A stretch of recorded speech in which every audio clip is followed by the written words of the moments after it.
안녕하세요. 독서코치입니다. 아이들 독서 때문에 정말 고민 많으시죠? 독서 좋은 거야 뭐 누가 모르나요? 아마 그렇게 좋은 거여서 쉽게 습관으로 갖기가 힘든 건지도 모르죠.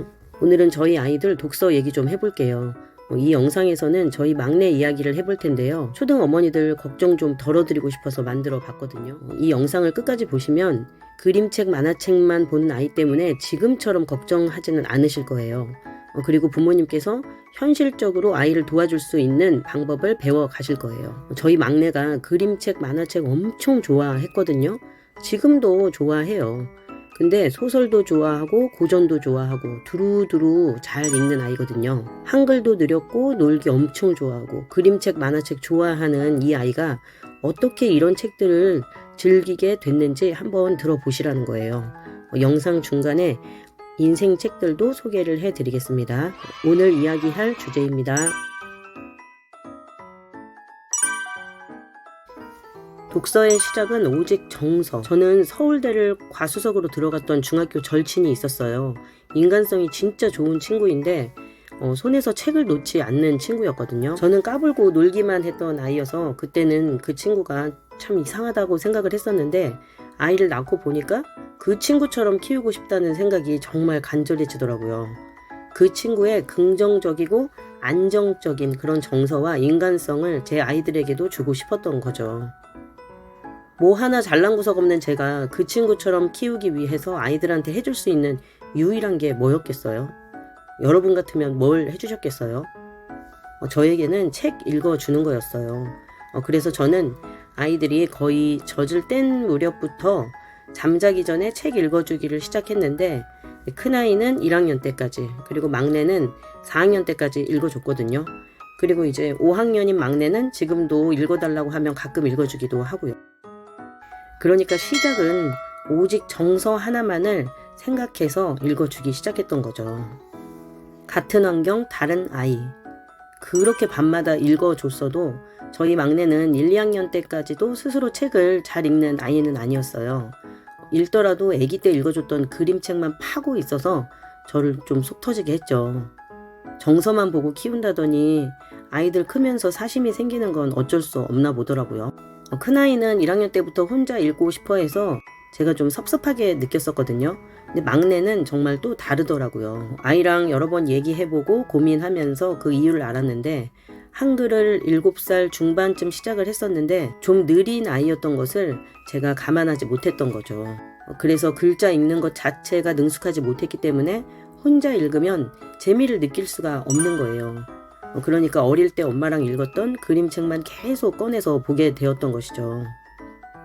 근데 나중에 알게 된 건데 이 아이는 정말로 그림책을 정말 사랑하더라고요. 이걸 정말 나중에 한 4학년쯤이나 돼서야 알게 되더라고요. 어떤 목적을 가지고 독서를 하게 되면은 글책을 읽히고 싶은 욕심 때문에 아이 취향에 대해서 여유롭게 생각하지 못하게 되는 거예요. 그러니까 이 독서에 문제가 생기는 게 몇 학년쯤엔 이렇게 해야 한다더라. 이런 게 정말 문제라는 거죠. 압박과 부담이 되니까요. 경험을 해보니 진짜 이 아이의 취향만 보고 가야지 독서를 하는 아이로 만들 수 있더라고요. 그림책만 보는 아이에게 역발상, 좋아하는 건 막지 말고 더 하게 하세요. 아이가 다르니까 다르게 키워야겠구나. 이렇게 생각이 굳어지더라고요. 그래서 이 아이를 가만히 지켜보니 글책을 잘 못 읽는 것도 있지만 그림책을 정말 좋아하는 것 같더라고요. 제가 으이그 하고 바라볼 때는 왜 이렇게 그림책만 파고 있냐 이제 이랬는데 어디 자세히 한번 보자 이렇게 생각을 하니까 진짜 좋아해서 보나? 이렇게 생각이 바뀌더라고요. 한 6살, 7살 때부터 마르고 닳도록 읽어줬던 그림책들을 화장실 갈 때도 매일 들고 가서 나오지도 않고 읽을 정도로 좋아하더라고요. 저녁에 잠도 안 자고 계속 보려고 하고요. 조금씩 스스로 읽는 능력이 자라고 있었으니까 엄마가 읽어줄 때랑은 또 다른 맛이 나는 거였죠. 그때 전 이 아이에게 좋아하는 그림책을 더 많이 읽게 해주고 싶더라고요. 얼마나 재밌으면 저렇게 읽을까 싶어서 재밌고 좋다는 그림책을 다 검색한 후에 도서관에 가서 제가 먼저 보고 아이가 좋아할 만한 그림책들을 중고로 산 거죠. 책 읽어주기에 동기부여를 받고 더 박차를 가하다. 그때쯤 저는 책 읽어주는 것에 더 많은 동기부여를 받게 되었는데요. 아마 많이들 아실 텐데 하루 15분 책 읽어주기의 힘이라는 책이 있거든요. 제가 그것을 읽고 더 열심히 책을 읽어주기로 마음을 굳히게 되었어요. 제가 도움받은 내용을 간단하게 말씀드려 볼게요. 하나는 부모는 책과 아이 사이에서 중매쟁이의 역할을 해야 한다는 거였어요. 좋은 사람을 아이에게 소개시켜주고 호감을 갖게 하려면 자주 보여주고 좋은 점도 계속 얘기해주고 그런 노력을 해야 하잖아요. 그것처럼 부모가 책과 아이를 연결시켜주는 중매인이 되어야 한다는 거였죠. 그래서 아이가 책과 사랑에 빠지기만 한다면 그때부터 중매인의 역할은 끝난다는 거죠. 그리고 또 하나는 이제 막 읽기를 시작하는 아이들은 읽기 경력은 첫 발을 내딛는 거지만 이미 듣기 경력은 최소 7, 8년은 되었으니 어려운 것을 들어도 이해할 줄은 안다는 거예요. 그래서 아이들이 어른들 이야기가 좀 어려워도 재미있으면 알아듣고 그러잖아요. 그래서 자기 수준보다 조금 어려운 것을 읽어줘도 재미만 있으면 아이의 이해력과 사고력이 올라간다는 거죠. 그래서 중2 때까지도 읽어줘야 한다는 말이 나오는 거라고요. 그래서 저는 이 아이는 특별히 원한다면 중2가 될 때까지 읽어줘야겠다라는 생각을 하게 된 거예요. 철저히 중매쟁이의 삶을 살아야겠다고 생각을 한 거죠. 좋은 책을 꾸준히 읽어주다 보면 언젠가 스스로 즐기게 될 거라고 확신을 갖고 말이에요. 이런 게 바로 믿고 기다린다는 거예요.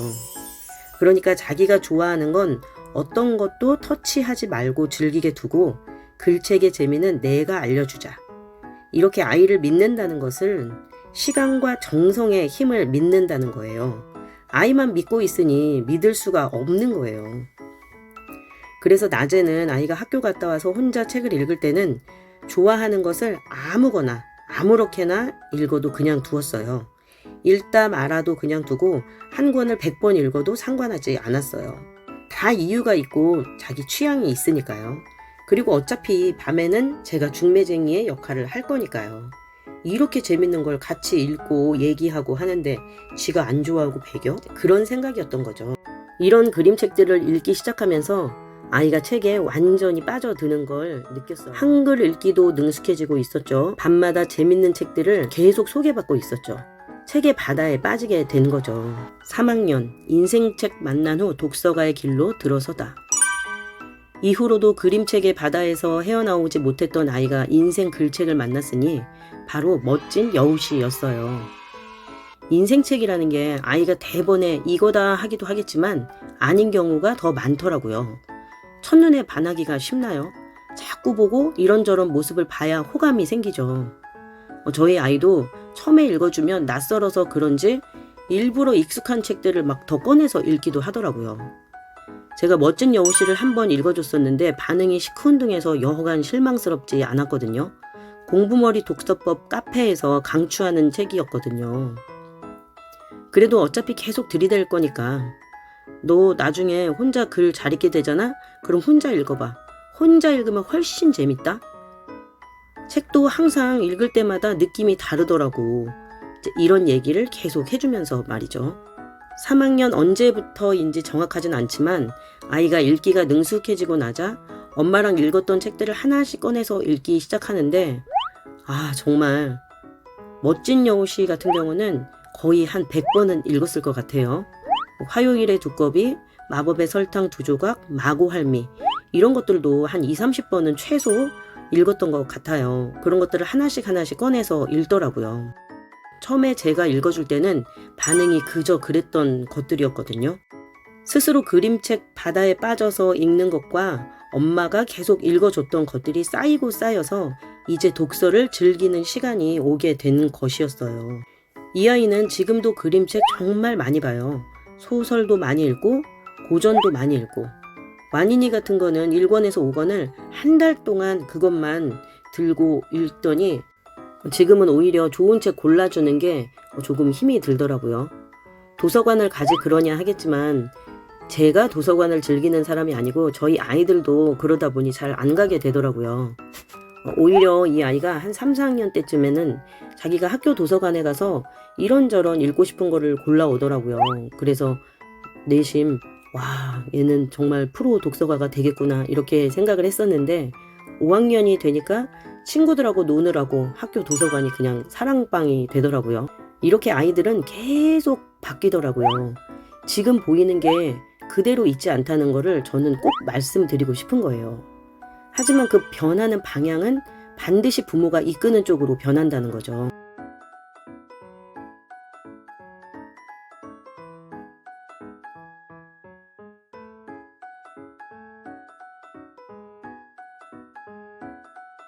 독서의 효과를 보려면 스스로 능동적으로 읽지 않으면 절대 효과가 있을 수가 없어요. 엄마 앞에서 역사책이나 지식책을 읽는다고 해도 그게 강요에 의한 것이라면 읽지 않느니만 못하다는 거예요. 말을 물가로 끌고 갈 수는 있어도 물을 먹일 수는 없다는 거 알고 계시죠? 읽고 싶은 대로 두니 만화책만 본다라고 또 물으시죠? 그리고 그래도 괜찮은지 자꾸 이런 유튜브 같은 데서 확인하고 싶으시잖아요. 만화책도 어떻게 읽느냐에 따라 괜찮은지 안 괜찮은지 물어야지 무조건 만화책을 읽어도 되나요 안 되나요 라고 묻는 건 좀 아닌 것 같아요. 예를 들어서 Y 한국사를 읽고 있으면 역사 관련된 책 한 권을 골라서 밤에 조금씩 읽어줘 보세요. 저는 이 덤더디를 읽어주면서 6.25 전쟁에 대해 이야기를 해줬고 아이가 역사에 흥미를 확 갖게 되었거든요. 그렇게 되면 아이가 만화책을 보더라도 호기심을 갖고 보게 된다는 거죠.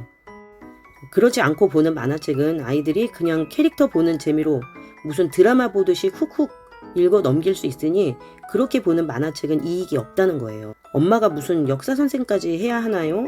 싶겠지만 유튜브에다가 6.25 전쟁 이렇게 치면 얼마나 짧고 재밌게 이야기해주는 영상이 많냐고요.